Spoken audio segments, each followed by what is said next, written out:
వినాయకుడు అంటే విఘ్నేశ్వరుడు. అంటే మనం ఏ పని చేయాలనుకున్నా కూడా ముందుగా వినాయకుడిని పూజిస్తే మనకి ఆ పనిలో ఎలాంటి అవరోధాలు ఏర్పడవు.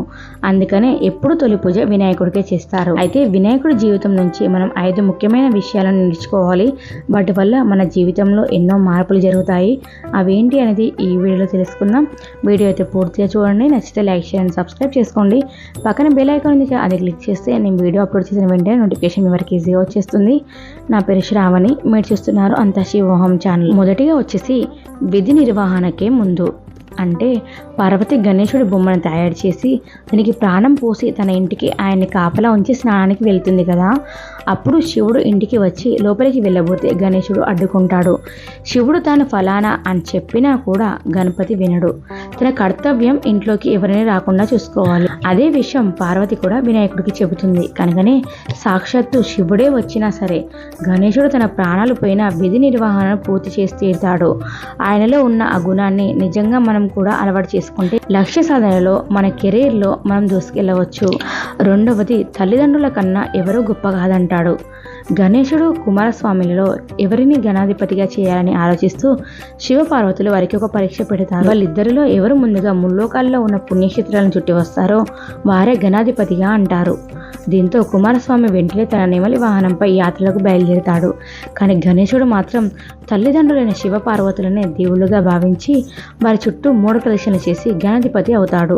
నిజంగా సమాజంలో ప్రతి ఒక్కరూ తమ తల్లిదండ్రులను దైవంగా భావించి జాగ్రత్తగా చూసుకోవాలనే విషయాన్ని మనకు గణేశుడి జీవితంలో జరిగిన ఈ సంఘటన చెబుతుంది. ఇక మూడవది, తప్పు చేసిన వారిని క్షమించడం. వినాయకుడు ఒకసారి సుష్టిగా భోజనం చేసి ఆపసోపాలు పడుతూ వెళ్తుంటే అతన్ని చూసిన చంద్రుడు నవ్వుతాడు. దీంతో వినాయకుడికి కోపం వచ్చి చంద్రుడిని ఆకాశంలో నుంచి పూర్తిగా కనిపించకుండా పొమ్మని చెప్పి శాపం పెడతాడు. అయితే వెంటనే తన తప్పు తెలుసుకున్న గణేశుడు చంద్రుడికి ఆ శాపం నుంచి విముక్తి కలిగిస్తూ కేవలం ఒక్కరోజు మాత్రమే కనిపించకుండా పొమ్మని శాపాన్ని మారుస్తాడు. అలా ఎవరు ఏ తప్పు చేసినా క్షమించమని మనకు వినాయకుడి జీవితం చెబుతుంది. నాలుగవది, చేపట్టిన పనిని వెంటనే పూర్తి చేయడం.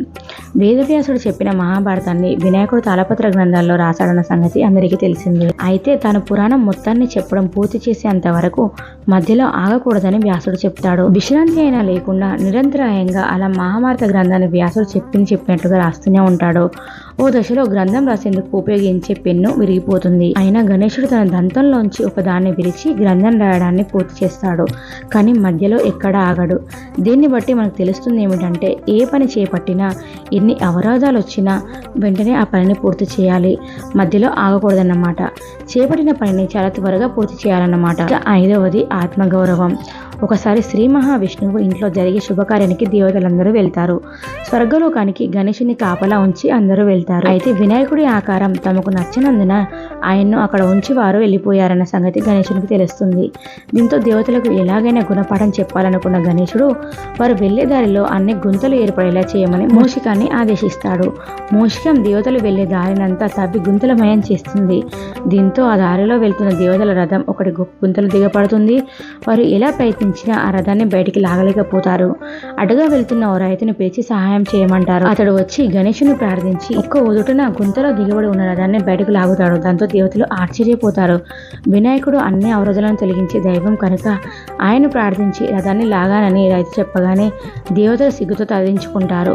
వారు చేసిన తప్పు వారికి అర్థమవుతుంది. దీంతో వినాయకుడి వద్దకి వెళ్లి క్షమాపణలు కోరుతారు. అయితే దేవతలు అందరూ తన ఆకారం పట్ల అయిష్టతను ప్రదర్శించిన వినాయకుడు మాత్రం అందుకు ఏమీ బాధపడకుండా ఆత్మగౌరవంతో అలా వ్యవహరించడం మనకు ఆదర్శనీయమే. ఆయనలోని ఆ గుణాన్ని మనం అనుసరించాల్సిందే. ఎవరేమన్నా ఏ పరిస్థితుల్లోనైనా కూడా ఆత్మగౌరవాన్ని మనం కోల్పోకూడదని వినాయకుడి జీవితంలో జరిగిన ఆ సంఘటనే మనకు ఆ సత్యాన్ని తెలియజేస్తుంది. చూసారు కదండి, వినాయకుడి జీవితంలో జరిగిన 5 ముఖ్యమైన విషయాలని మన జీవితంలో కనుక మనం అమర్చుకుంటే మనం ముందుకు సాగిపోతూ ఉంటాం. మీకు ఈ వీడియో ఎలా అనిపించింది ఏంటనేది కింద కామెంట్ చేయండి.